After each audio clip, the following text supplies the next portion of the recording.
Good evening friends. अपना चल रहा है एसी में रेजोनेंस सर्किट्स और पावर। तो क्वालिटी फैक्टर की बहुत सारी डेफिनेशंस आ रही हैं, ठीक है। और भी एक डेफिनेशन आएगी अभी जो इस क्वेश्चन में दी गई है। तो एक क्वालिटी फैक्टर की डेफिनेशन क्या है कि it is the ratio of VL to V।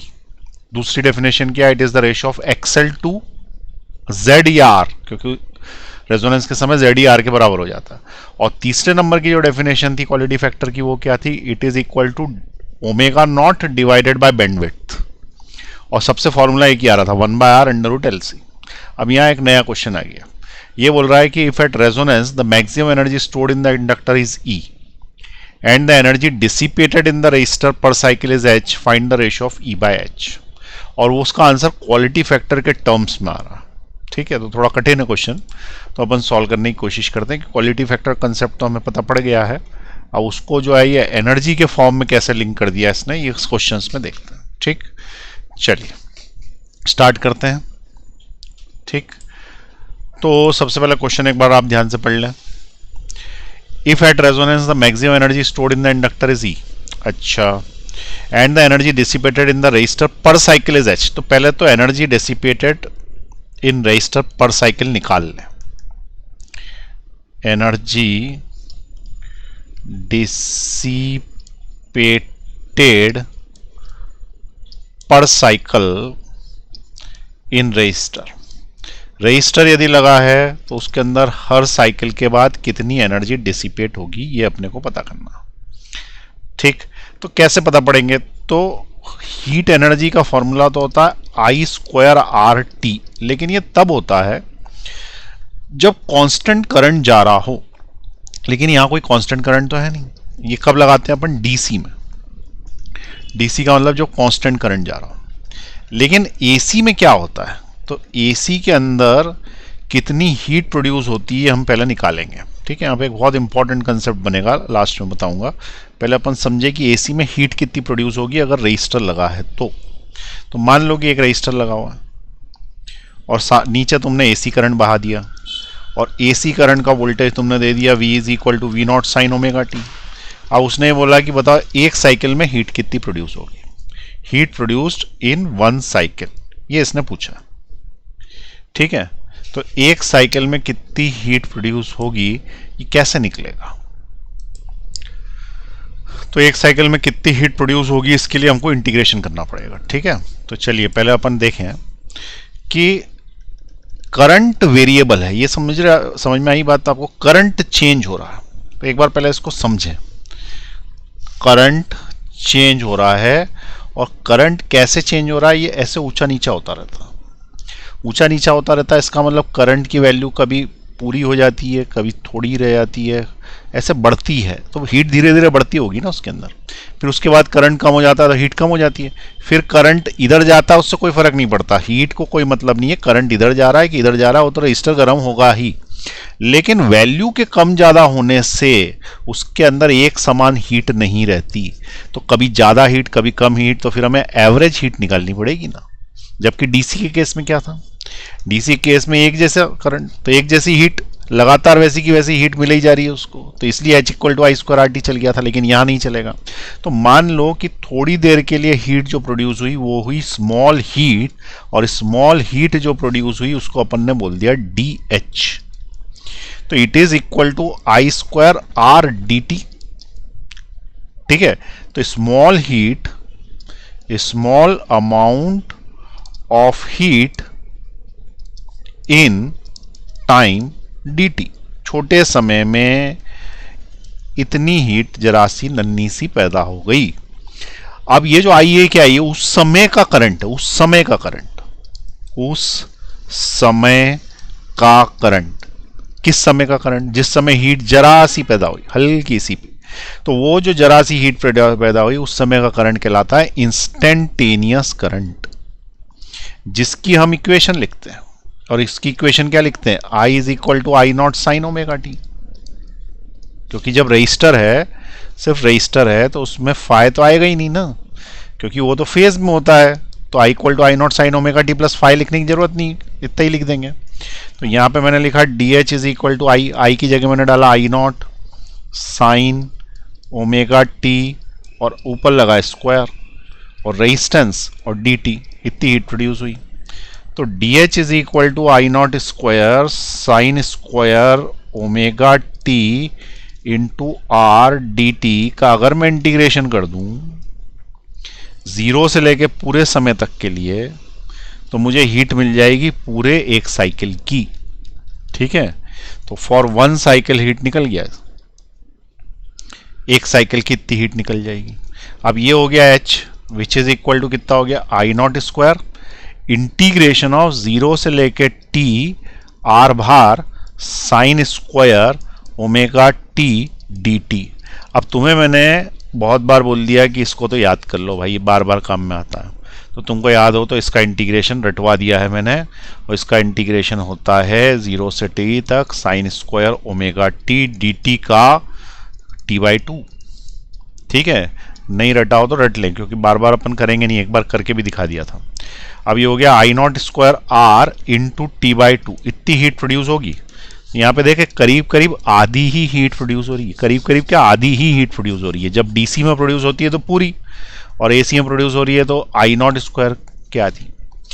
अब एक इंपॉर्टेंट बात बताऊं जो इसकी नहीं है, जो मैंने शुरुआत में बोला था बताऊंगा, तो एक बहुत इंपॉर्टेंट नोट है, बहुत important note. Can we compare AC and DC. ठीक है, क्वेश्चन क्या है, can we compare AC and DC. तो on which effect, on the basis of which effect, basis of which effect we can compare AC and DC। बताइए किस effect के basis पे तुम AC और DC को कंपेयर कर सकते हो। पहला मैग्नेटिक इफेक्ट, ऑप्शन है। दूसरा इलेक्ट्रोमैग्नेटिक इंडक्शन। तीसरा केमिकल इफेक्ट ऑफ करंट। चौथा हीटिंग इफेक्ट ऑफ करंट। ठीक, तो आप देखें मैग्नेटिक इफेक्ट ऑफ करंट जो है, ये कहां गायब हो गया।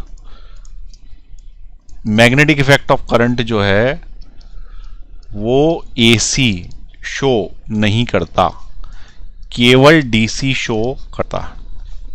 तो कंपेयर हो ही नहीं सकता, एक शो करता है एक नहीं करता। इलेक्ट्रोमैग्नेटिक इंडक्शन एसी शो करता है, डीसी शो नहीं करता, तो ये भी कंपेयर नहीं हो सकता। Chemical effect of current AC show नहीं करता, डीसी शो करता है, तो भी कंपेयर नहीं हो सकता। Heating effect of current AC और डीसी दोनों ही शो करते हैं, इसका मतलब यहां कंपैरिजन हो सकता है।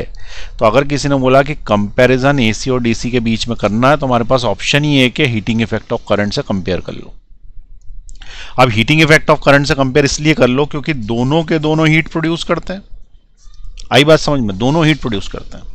लेकिन हीट जब डीसी प्रोड्यूस करता है, मतलब मैंने यहां पे लगाया एक रेजिस्टर जिसकी वैल्यू आर है, और मैंने यहां पे लगाया डीसी जिसका वोल्टेज V है, तो मुझे हीट जो मिलेगी वो मिलेगी V²/RT। इतनी हीट मिलेगी मुझे टी टाइम के अंदर।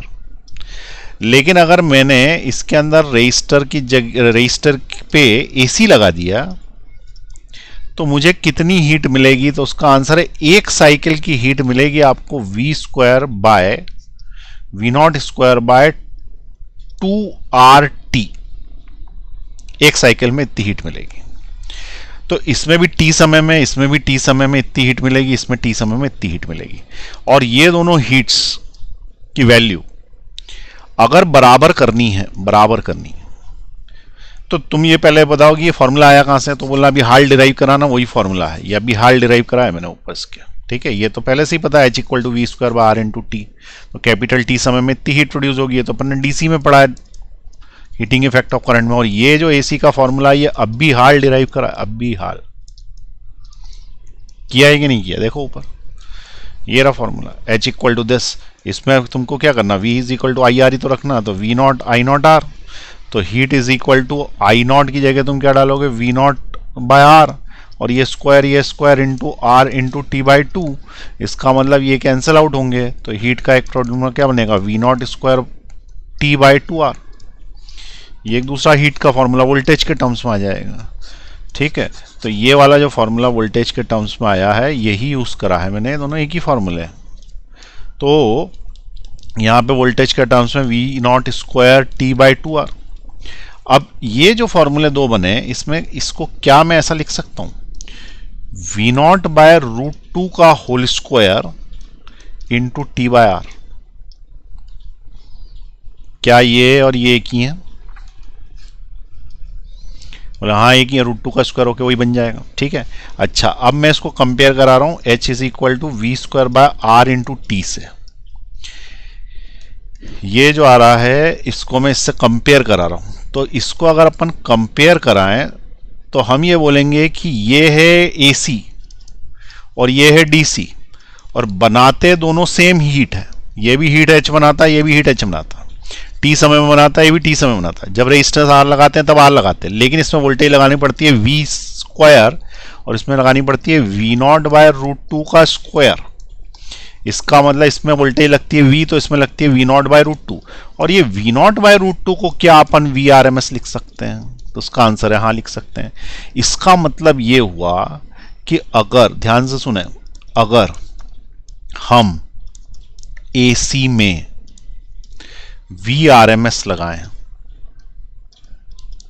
न कि V एवरेज हाफ साइकिल के लिए, न ही V नॉट मैक्सिमम वैल्यू या पीक वैल्यू, तो क्या लगाएं हम, अगर हम AC में VRMS लगाएं, ठीक है, तो वह सेम रेजिस्टर R में, रेजिस्टर R में सेम टाइम T में, सेम टाइम कैपिटल T में उतनी ही हीट प्रोड्यूस करेगा जितना एक V वोल्टेज का DC करंट करता है, मतलब समझ में आया क्या बोल दिया मैंने ये बोला कि तुमने क्या किया, एक रेजिस्टेंस लिया, रेजिस्टेंस का मतलब ये यहाँ पे रेजिस्टेंस लिया, इसके ऊपर क्या किया, एक तपेली रखी, तपेली में पानी भरा, कितने किलो, 1 किलो, और ये जो रेजिस्टेंस या हीटर है इसको तुमने ज्वाइन कर दिया एक DC से, और वो जो DC है वो 20 वोल्ट का, ठीक है, और तुमने टाइम बराबर 20 सेकेंड तक इसको चलाया, पानी गर्म हो गया। उधर साइड दूसरी तरफ तुमने सेम भगोना लिया, उसके अंदर सेम 1 किलो पानी लिया, उसको सेम R रेजिस्टेंस के हीटर पे रखा, परंतु तुमने यहाँ पे AC लगाया और वो लगाया सेम समय 20 सेकंड के लिए। पर यदि उस AC की वैल्यू तुम VRMS ले लोगे तो जितनी हीट यहाँ प्रोड्यूस होगी उतनी ही हीट यहाँ प्रोड्यूस होगी, दोनों के केसेस में पानी बराबर उबलेगा। ठीक है, इसका मतलब IDC, कभी बोले IDC किसके बराबर होता है, तो बोलना IDC IRMS के बराबर होता है AC में। ठीक है, इसलिए RMS वैल्यू इंपॉर्टेंट है, कंपैरिजन के भी काम आती है, मैंने बताई थी बेस्ट वैल्यू यही है। और वोल्टेज DC का कोई बोले तो वोल्टेज RMS के बराबर होता है, ये कंपेरेबल है आपस में। ये बहुत इंपॉर्टेंट पॉइंट है, ये टॉपिक का तो नहीं था, मतलब इस क्वेश्चन का तो नहीं था, पर मैंने लिखवा दिया। ठीक है, अब हमारे पास वापस पीछे चलें तो हमको ये पता पड़ा कि उसने बोला कि एनर्जी जो डिसिपेट हो रही है रजिस्टर में हर सेकंड या हर साइकिल में, सॉरी, वो H है, तो वो कितनी है, तो हमने डिराइव कर ली, वो इसकी आधी होती है। या फिर अगर अपन इसी को कन्वर्ट करें तो अब शॉर्ट में अपन ऐसा लिख सकते हैं ना, I² RMS RT होती है। तो तुमको अब बार बार डिराइव नहीं करना पड़ेगा ना, क्योंकि ये तो अपन ने लॉजिकली बता दिया कि इसका जो IDC है वो हमेशा IRMS AC के बराबर होता है, तो अब डिराइव भी करके बता दिए। तो बोल रहा है ये जो एनर्जी बन रही है H, और जो इंडक्टर में मैक्सिमम एनर्जी स्टोर होती है, तो इंडक्टर में जो मैक्सिमम एनर्जी स्टोर होती है वो कितनी होती है? तो एनर्जी इंडक्टर में होती है हाफ LI², लेकिन मैक्सिमम बोल रहा है तो I नॉट। क्यों? क्योंकि जब पीक करंट होगा तभी तो मैक्सिमम एनर्जी स्टोर होगी उसके अंदर। तो मैक्सिमम एनर्जी स्टोर होती है किसके अंदर? इंडक्टर में इतनी। और हीट जो प्रोड्यूस होती है वो होती है ये। अब बोल रहा है कि इनका रेशो, यानी किसका? ई का रेशो, ई यानी एनर्जी का हीट के साथ रेशो। तो एनर्जी का हीट के साथ रेशो, तो अब एनर्जी कितनी निकाली है तुमने? तो एनर्जी यहाँ पे निकाली ना तुमने, I0² RT/2, I0² RT/2 energy निकाली। इसका हीट के साथ रेशो क्या आएगा ये पूछा। ठीक है, तो ये सब तो लिखना ही है। अब क्वेश्चन पे आ रहा हूं मैं सीधे। इतनी तो थ्योरी है, क्वेश्चन का सॉल्यूशन। सॉल्यूशन ऑफ क्वेश्चन तुम पहले चाहो, अगर तुमने नहीं लिखा है तो पहले वो थ्योरी लिख लेना, फिर क्वेश्चन लिखना, फिर क्वेश्चन का सॉल्यूशन लिखना। अब ये क्या बोल रहा है सुने ध्यान से। जो एनर्जी इंडक्टर में आई वो होती है हाफ LI², लेकिन I0², क्योंकि मैक्सिमम एनर्जी इन इंडक्टर। ठीक, फिर जो हीट एनर्जी डेवलप हुई रजिस्टर में वो है हाफ I² RT। ठीक है, टी टाइम के अंदर इतनी, तो it is the heat energy dissipated. अब वो पूछ रहा है कि E/H का रेशो बताइए। तो E/H का रेशो बताइए। I दोनों एक जैसे हैं, ठीक है, छोटा बड़ा मत समझना इसको, सब बड़े बड़े हैं। तो E/H का रेशो क्या है? तो it will be half LI0², और नीचे जो है वो आएगा हाफ के कारण ये 2 ऊपर चला जाएगा, हाफ I0² RT। ऐसा हुआ है। तो E/H इज इक्वल टू, देखो 2 से 2 कैंसिल हो गया, I0² से I0² कैंसिल हो गया, तो ऊपर क्या बचा? L बचा, और क्या बचा नीचे? RT बचा। यहां तक समझ में आई बात। अब ये T की वैल्यू डालेंगे, T की वैल्यू। तो T का फॉर्मूला क्या था? तो T इज इक्वल टू, तो याद है फ्रीक्वेंसी, रेजोनेंस फ्रीक्वेंसी क्या थी? रेजोनेंस फ्रीक्वेंसी, रेजोनेंस फ्रीक्वेंसी जो थी वो थी n is equal to 1/2π√LC। याद आ रही है? Resonance frequency n is equal to 1/2π√LC। ठीक है, तो मैक्सिमम एनर्जी तभी तो स्टोर होगी जब रेजोनेंस होगा, और लिख भी दिया है ना उसने, रेजोनेंस के समय की बात है। तो रेजोनेंस का टाइम पीरियड हमको पता है, फ्रीक्वेंसी का उल्टा कर देंगे, टाइम पीरियड आ जाएगा। तो यहाँ जो हमने बोला कि रेजोनेंस की फ्रीक्वेंसी ये है, यहाँ जो लिखी हुई है वो रेजोनेंस की फ्रीक्वेंसी है ये वाली, तो इसका टाइम पीरियड क्या होगा? तो इसका टाइम पीरियड इसका उल्टा कर दो, इसका उल्टा कर दो तो टाइम पीरियड होगा 2π√LC, क्योंकि फ्रीक्वेंसी टाइम पीरियड रेसिप्रोकल होती है।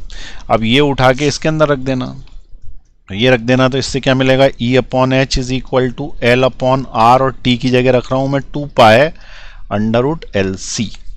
इससे मुझे मिलेगा E/H इज इक्वल टू, इसको मैं √L इंटू √L लिख सकता हूँ, और नीचे कितना हो गया? R इंटू 2π और √L/√C, ऐसे अलग अलग कर लिए। ये वाला इससे कैंसिल आउट कर दिया, तो इससे तुम्हें मिलेगा E/H is equal to 1/2π into 1/R, और √L और C को एक साथ ले लिया। क्या हम इसको क्वालिटी फैक्टर बोल सकते हैं? हाँ बोल सकते हैं, ही फॉर्मूला क्वालिटी फैक्टर का। तो ये जो E/H आया, E/H इसकी वैल्यू आई 1/2π इंटू क्वालिटी फैक्टर। तो Q/2π इसका आंसर होगा। रेशो पूछा था उसने, तो Q/2π इसका आंसर होगा। तो ऊपर देखें Q/2π, ठीक है, तो Q/2π ये वाला जो है ये इसका आंसर होगा। क्लियर हुई बात? चलिए लिखे, नोट करें फटाफट। पॉज का बटन दबाएं, नीचे ले रहा हूं मैं, पॉज दबाएं, और नीचे, पॉज दबाएं, और नीचे, पॉज दबाएं, और नीचे, पॉज दबाएं, और नीचे, पॉज दबाएं। लिखते जाए, हिंदी में लिख लें भले ही, अगर इंग्लिश आती हो तो इसको कन्वर्ट करके लिख लें, और नहीं आती तो हिंदी में ही लिख लें। पॉज दबाएं, लिख लिया ना ऊपर वाला, चलो नीचे ले रहा हूं, पॉज और नीचे पॉज और नीचे पॉज। ठीक, अब यहां पे क्वालिटी फैक्टर की एक नई डेफिनेशन आ जाएगी। क्वालिटी फैक्टर एक नई डेफिनेशन, देखो क्या अपन ऐसा बोल सकते हैं कि E upon H is equal to Q upon 2 pi है, तो बोल सकते हैं अभी हाल डिराइव किया तो Q इज इक्वल टू क्या आ गया 2 पाई E अपॉन एच। तो क्वालिटी फैक्टर की एक नई डेफिनेशन आ गई कि quality factor is 2 pi times the ratio of the energy dissipated to the energy heat energy in one cycle, energy dissipated in the inductor to the heat energy in one cycle. ठीक है, तो क्या definition मैंने लिखी, quality factor is 2 pi times the ratio of energy stored in the inductor at the time of resonance to the heat energy dissipated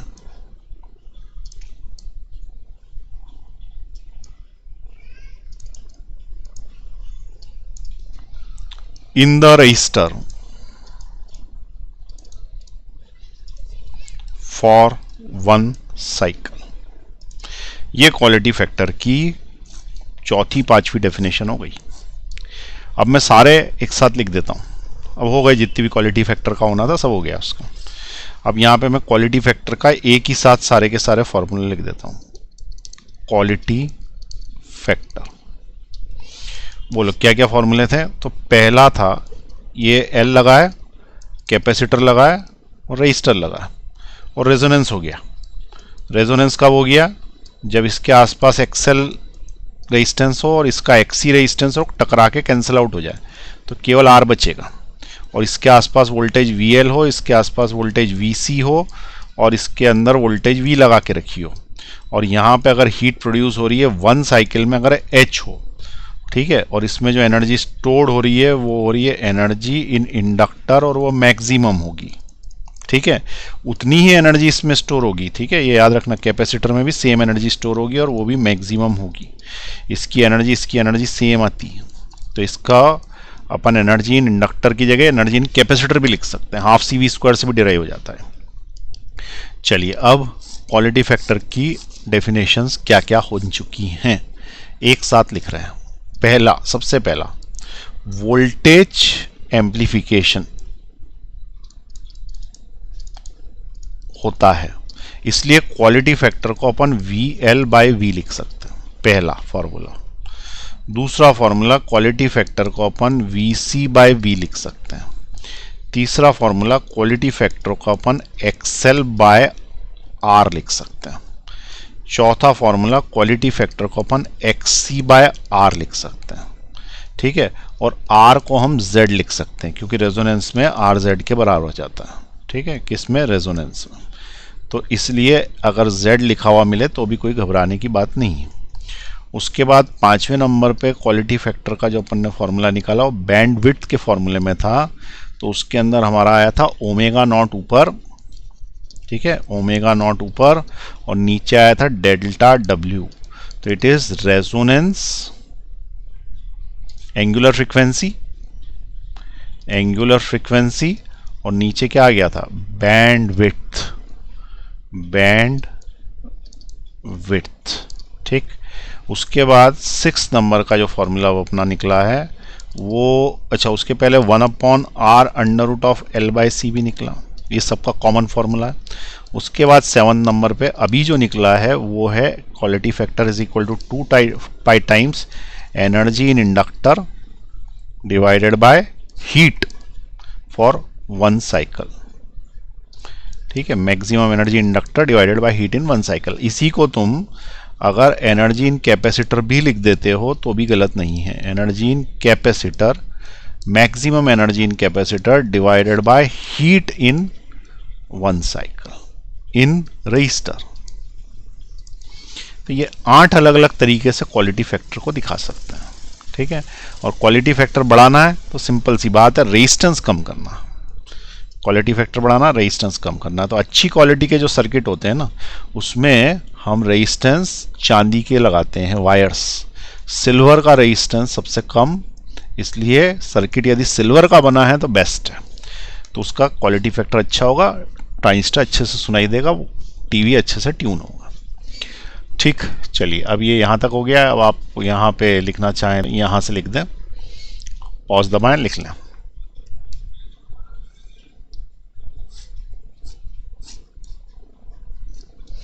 नीचे ले रहा हूँ मैं, पॉज दबाएं, लिख दें। और नीचे ले रहा हूँ, पॉज दबाएं, लिखें। और नीचे, पॉज दबाएं, लिखें।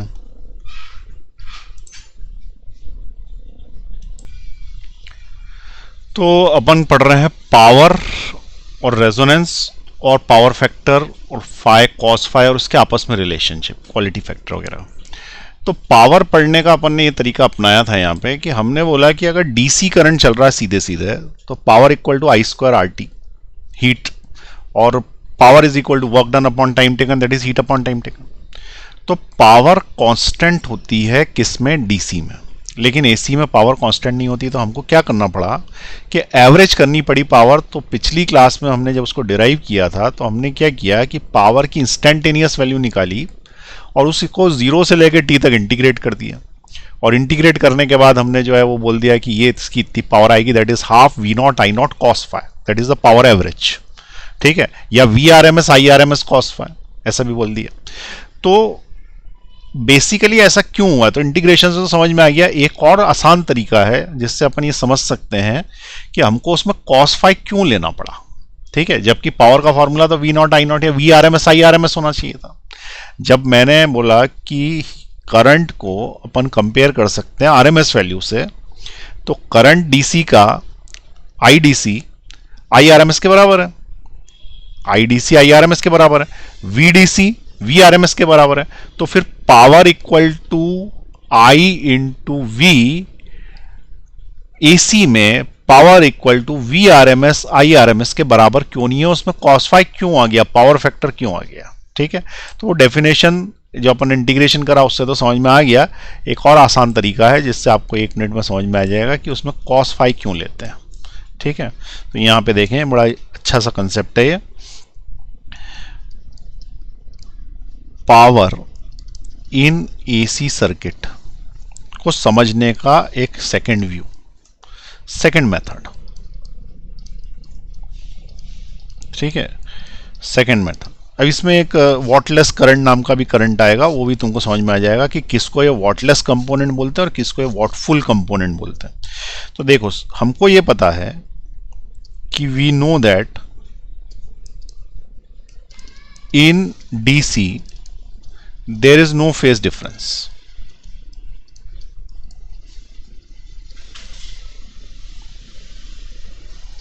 और फाई इज इक्वल टू 0। इसलिए डीसी में हुआ गया कि जिधर साइड करंट चलता था उधर साइड ही वोल्टेज चलता है। इसका मतलब voltage and current have no phase difference ही नहीं है। अब जब फेज डिफरेंस ही नहीं है तो जो पावर आई, अगर मान लो मैं उसको पावर को वी आई कॉस फाई भी लिख दूं तो कॉस 0 तो 1 होगा ना, तो पावर इसका वी आई आएगा। किस केस में, डीसी के केस में। तो डीसी के केस में V I cos phi formula अगर लगाते तो ये डीसी के केस में यही पावर आती।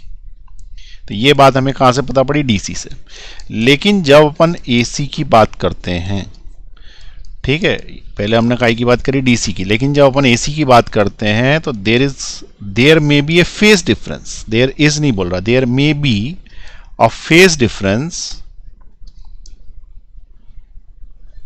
बिटवीन वोल्टेज एंड करंट, हाँ कि ना। भाई फेज डिफरेंस हो सकता है, क्योंकि आर लगा रहा है कि एल लगा रहा है कि सी लगा रहा है, हमें क्या पता। तो मान लो कि हमने एक लाइन खींची ऐसी, और इधर साइड मान लो कि मैंने बना दिया करंट, ये करंट है, और जो वोल्टेज है, ठीक है, वो सपोज ऐसा है, दिस इज द वोल्टेज। अब वोल्टेज और करंट के बीच में कुछ फेज डिफरेंस, ठीक है, वोल्टेज इधर है, करंट इधर है, ये वही है I equal to I not sine omega T, और ये V equal to V naught sine omega T. There is a phase difference between them, phi का। यहाँ पे वोल्टेज लीड कर रहा है, कोई भी लीड करे, उससे कोई मतलब नहीं। अब क्या होगा कि इस चैप्टर में वी ट्रीट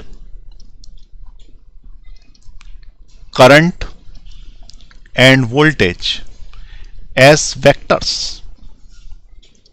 ट्रीट करते हैं अपन उसको वेक्टर जैसा, होते नहीं है, लेकिन उसको ट्रीट करने से क्या फायदा होता है कि उससे आसानी से कंसेप्ट समझ में आ जाते हैं। इसलिए इसको अपन फेजर डायग्राम में कन्वर्ट कर लेते हैं। फेजर मतलब they are scalar but treated as vectors. तो हमने क्या बोला है कि ये वेक्टर मान लें तो करंट के हम कंपोनेंट कर सकते हैं, ठीक है। We can make two components of the current,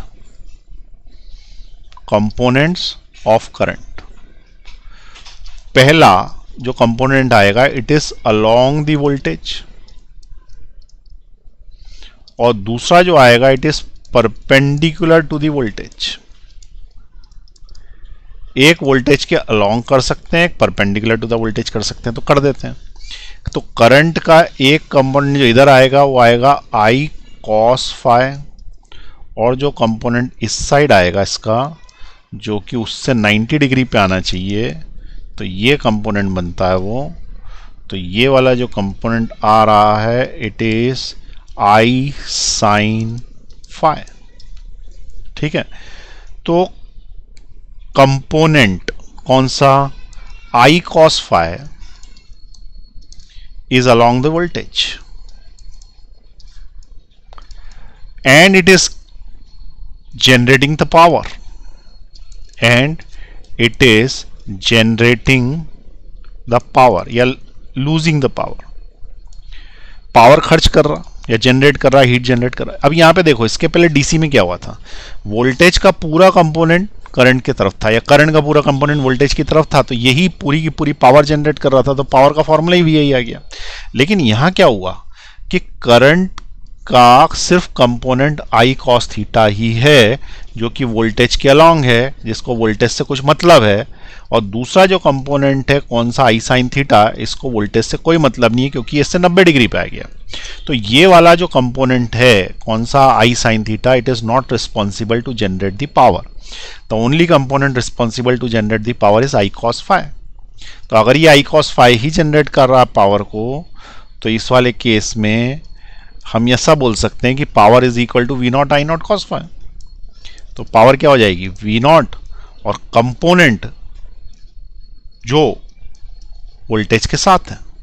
तो पावर का फॉर्मूला क्या बन गया, power average is equal to voltage into component of कौन, करंट अलोंग दी वोल्टेज, जो वोल्टेज के अलोंग है वही पावर कनेक्ट कर रहा है, और जो पावर दे रहा है वो वॉट दे रहा है। पावर काय में नापी जाती है, वॉट में नापी जाती है, तो ये पावर काय में नापी गई, इसने वॉट में।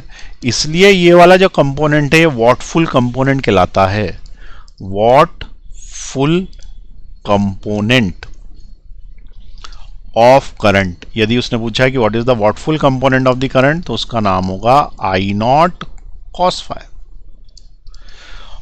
और अगर पूछा गया वॉटलेस, ये तो कई बार पूछते हैं, wattless component of current, wattless component of current क्या होगा, तो it will be I not sine phi. तो अब यहां पे देखो कि ये जो फॉर्मूला अपन ने पहले डिराइव करा था, इतना सारा एवरेज वगैरह निकाल के, वो सीधे वेक्टर से हल्के से में हो गया। इसलिए अपन क्या करते हैं कि स्केलर्स को भी वेक्टर जैसा ट्रीट कर लेते हैं, और ये हमको ये पता पड़ गया कि वॉटलेस कंपोनेंट इसको बोला जाता है, which is perpendicular to the voltage, और वॉट वाला करंट वो है, या वॉट वाला वॉटफुल करंट वो है जो कि अलोंग दी वोल्टेज है, ठीक है। अब वॉटलेस करंट का मीनिंग क्या है? जो करंट वॉट खर्च नहीं करता। तो एग्जाम्पल, इंडक्टर एंड कैपेसिटर, ये दो कंपोनेंट ऐसे हैं, दो ऑब्जेक्ट्स ऐसे हैं जिसमें फाई 90 डिग्री होता। तो इनका जो वॉट फुल कंपोनेंट है that is equal to I not cos phi, वो बेसिकली जीरो होता है, यानी कि इसमें वॉट होता ही नहीं। तो इसमें कौन सा कंपोनेंट होता है? वॉट लेस कंपोनेंट होता है, वॉट लेस कंपोनेंट होता है। वॉट लेस कंपोनेंट क्या होता है? आई नॉट साइन 90, इसका मतलब पूरा ही आई नॉट। तो इसमें वॉटलेस करंट बहता है। हम ऐसा बोलेंगे कि इसमें क्या होता है? वॉटलेस करंट बहता है, वॉटफुल करंट होता ही नहीं है। ठीक है। तो अगर किसी ने पूछा है कि what is wattless current, what is wattless current, अरे ये वॉट नहीं है, ये वाला what what is wattless current, तो हम बोलेंगे इन प्योर इंडक्टर, प्योर क्यों बोल दिया? क्योंकि रेजिस्टेंस जरा भी नहीं होना चाहिए, और pure capacitor the current following is wattless current. क्यों? क्योंकि ऊपर पूरी की पूरी रामायण लिख दी गई है, उसके अंदर वॉटलेस करंट इसलिए है क्योंकि उसके अंदर वॉटफुल कंपोनेंट है ही नहीं, पूरा का पूरा उसमें वॉटलेस कंपोनेंट मौजूद है। ठीक, तो ये आपको समझ में आया कैसे सॉल्व किया है मैंने इसको। तो ये एक तरीका और है इसको करने का। चलिए अब लिख लें इसको, बहुत अच्छा कंसेप्ट है ये, पावर इन एसी का सेकंड मेथड। पॉज दबाएं, लिख लें।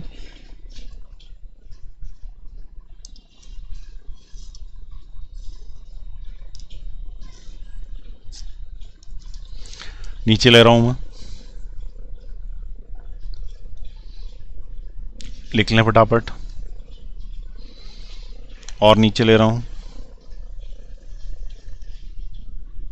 लिखें, और नीचे ले रहा हूं मैं।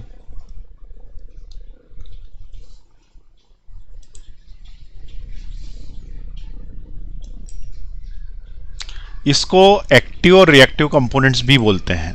एक्टिव कंपोनेंट्स वो जो कि पावर वेस्ट करा रहे हैं, मींस अलोंग द वोल्टेज जो कंपोनेंट है that is I not cos phi, इसको नोन एज एक्टिव कंपोनेंट। और जो 90 डिग्री पे चला गया I not sine phi, it is called reactive components.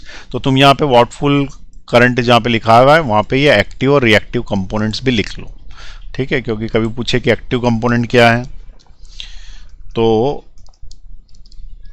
Active component along voltage, कौन सा था भाई अलोंग वोल्टेज? वो था आई नॉट कॉस फाई, ये हीट प्रोड्यूस करा रहा था, वेस्ट करा रहा था। और अगर किसी ने पूछा कि रिएक्टिव कंपोनेंट, तो ये वॉटलेस करंट वाले हैं। ठीक है, तो it is perpendicular to the voltage जो जाता है, और परपेंडिकुलर टू द वोल्टेज कौन जाता है? I not sine phi. ठीक है, तो ये क्या कहलाते हैं? Reactive components. तो active components, reactive components. Wattless current ये देंगे, वॉटलेस करंट, वॉटलेस करंट देंगे, और ऊपर वाला देगा वॉटफुल करंट। वॉटफुल करंट, वॉटफुल करंट मतलब वो करंट जो कि वॉट वेस्ट करा रहा। ठीक है, तो ये पॉज दबा दें और इसको भी लिख लें भाई। चलिए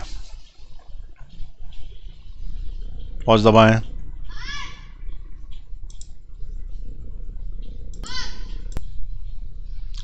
चलिए अब एक बहुत छोटा सा टेस्ट आपके सामने, 4 ही क्वेश्चन है इसके अंदर, और चारों की चारों थ्योरेटिकल हैं और कुछ कुछ एग्जाम्स में पूछे भी गए हैं। 2 मिनट के अंदर आप सॉल्व करके बताएं फटाफट। पॉज दबाएं, सॉल्व करें। चलिए कर लिया आपने, पॉज दबा दें, फटाफट सॉल्व करें। चलिए अब मैं इसका सॉल्यूशन बता रहा हूं आपको, कौन से में क्या आंसर आना चाहिए था। देखें यहाँ पे पहला जो क्वेश्चन है उसके अंदर ये पूछ रहा है चोक कॉइल किसके प्रिंसिपल पे काम करती है। तो चोक कॉइल होती क्या है? तो बेसिकली चोक कॉइल एक इंडक्टर कॉइल है, ठीक है। और इसके अंदर जो करंट आता है वो कैसा करंट आता है, ट्रांजिएंट करंट आता है कि वॉटलेस करंट आता है? तो उसका आंसर है इसके अंदर वॉटलेस करंट आता है।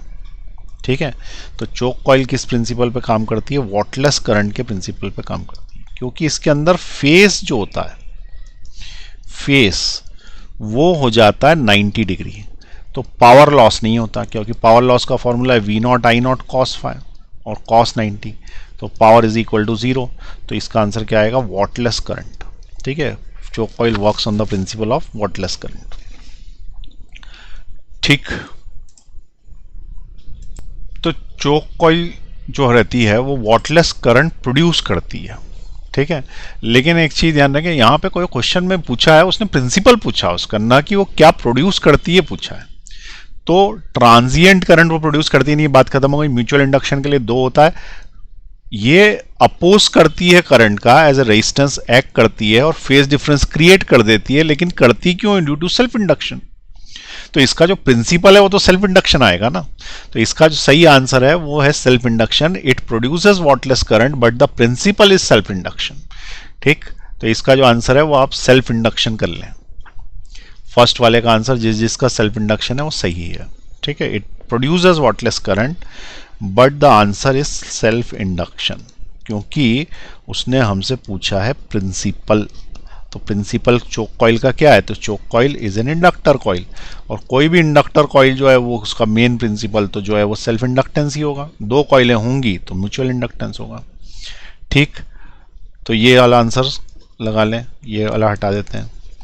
चलिए दूसरा क्वेश्चन देखें। चोक कॉइल है तो बेसिकली इंडक्टर, तो उसमें हाई इंडक्टेंस होना चाहिए, हाई इंडक्टेंस होना चाहिए, और रेजिस्टेंस नहीं हो तो अच्छा है, अगर है तो रेजिस्टेंस बहुत लो होना चाहिए। तो high inductance and low resistance सही है। ठीक है, फिर choke coil is use to control AC and DC both, तो बोला नहीं सिर्फ एसी, क्योंकि एसी ही उसको रेजिस्टेंस प्रोवाइड करेगा। Choke coil provide resistance to the AC only, AC को प्रोवाइड करती है रेजिस्टेंस, क्योंकि सेल्फ इंडक्शन पे बेस्ड है। डीसी तो उसके लिए वायर जैसा, यानी डीसी के लिए वो वायर जैसी है। ठीक है, तो डीसी के लिए वो वायर जैसी है, इसलिए ये तो कुछ करेगा ही नहीं, इसको कंट्रोल भी नहीं कर पाएगी। लास्ट है current in the circuit is wattless if inductance in the circuit is 0। Current wattless करने के लिए या तो इंडक्टेंस लगा होना चाहिए या कैपेसिटेंस लगा होना चाहिए, रेजिस्टेंस बिल्कुल नहीं होना चाहिए, क्योंकि ये वॉटलेस करंट प्रोड्यूस नहीं करता। तो inductance in the circuit is 0, resistance in the circuit is 0। Wattless current तब होगा जब रेजिस्टेंस सर्किट का 0 होगा। Current is alternating, resistance and induction both are 0। नहीं, रेजिस्टेंस 0 है तो उस केस में जो है वो क्या होगा, करंट वॉटलेस हो जाएगा, क्योंकि अगर रेजिस्टेंस 0 है तो LCR में से अगर ये 0 है तो या तो L है या C है, या दोनों भी हुए तो भी वॉटलेस करंट देंगे, क्योंकि दोनों के लिए ही फेज डिफरेंस कितना होता है, 90 डिग्री होता है, और पावर ये कंज्यूम करते नहीं, क्योंकि we not I not cos 5 में कॉस 90 हो जाएगा, और कॉस 90 में पावर इनकी 0 हो जाती है, एवरेज पावर एक साइकिल के लिए। ठीक, तो ये 4 क्वेश्चन मैंने दिए, तो आपको ये आ गए होंगे सारे के सारे समझ में कैसे करने हैं।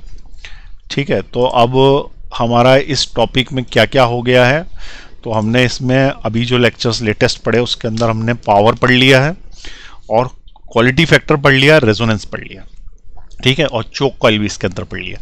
और वॉटलेस करंट क्या होता है, वॉटलेस करंट और वॉटलेस कंपोनेंट्स और वॉटफुल कंपोनेंट्स क्या होते हैं, और क्वालिटी फैक्टर की कई सारी डेफिनेशंस। ठीक, चलिए अब इसमें सिर्फ न्यूमेरिकल्स बचे हैं सीरीज सर्किट में। मैंने तुम्हें बताया था कि पैरेलल सर्किट भी पढ़ाऊंगा मैं, भले सिलेबस में नहीं हो, तो अब सिर्फ न्यूमेरिकल करने हैं। जितनी थ्योरी पढ़ा दी है बस उतनी ही थ्योरी है इसके अंदर, बाकी की थ्योरी नहीं है, कुछ भी थ्योरी नहीं।